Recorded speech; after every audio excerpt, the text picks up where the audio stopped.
Full house today at the Board of Supervisors meeting in Pottawattamie County. The issue, wind and solar power. As our Bella Caracta reports, most testifiers oppose the regulations, but for very different reasons.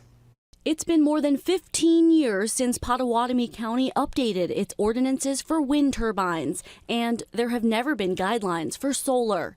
But now the county is taking steps to add more restrictions and requirements to both. It became a pretty in-depth change to our wind ordinance. The focus of this public hearing came down to setbacks, or how close a wind turbine can be to property lines and homes.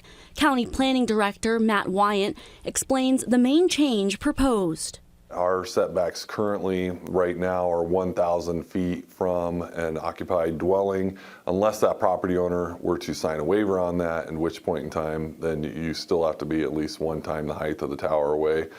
The Planning Commission recommendation on that is to move the setback distance to 1,500 feet from a property line and a half mile from a dwelling. This man spoke on behalf of RWE, an energy company that's planning a project of building more turbines. If the board were to approve the Planning and Zoning Commission setbacks as they are proposed today, the buildable area left on the 20,000 acres that are signed on to the project would result in only 9.3 acres of buildable area for a project, which is a project killer. The county planning director says RWE has flown in national support and experts during this new ordinance process.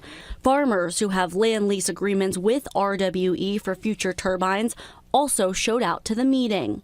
They support a different proposal from the company. Less than 1,650 feet to the closest exterior wall of a non-participating dwelling. Mid-American Energy, which has all 120 turbines operating now in Pottawattamie County, also opposes the county's proposal.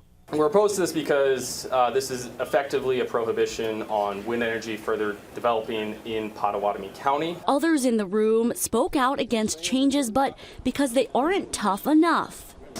Now, the new one is better, but I would like to see it more of a setback. Critics of the turbines expressed aesthetic and sound concerns.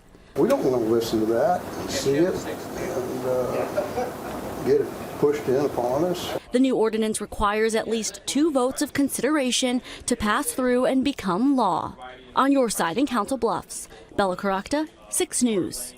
And the board decided to add an additional public hearing for those who couldn't make it this morning. It will be held November 29th at 6 p.m. in the Oakland Community Center.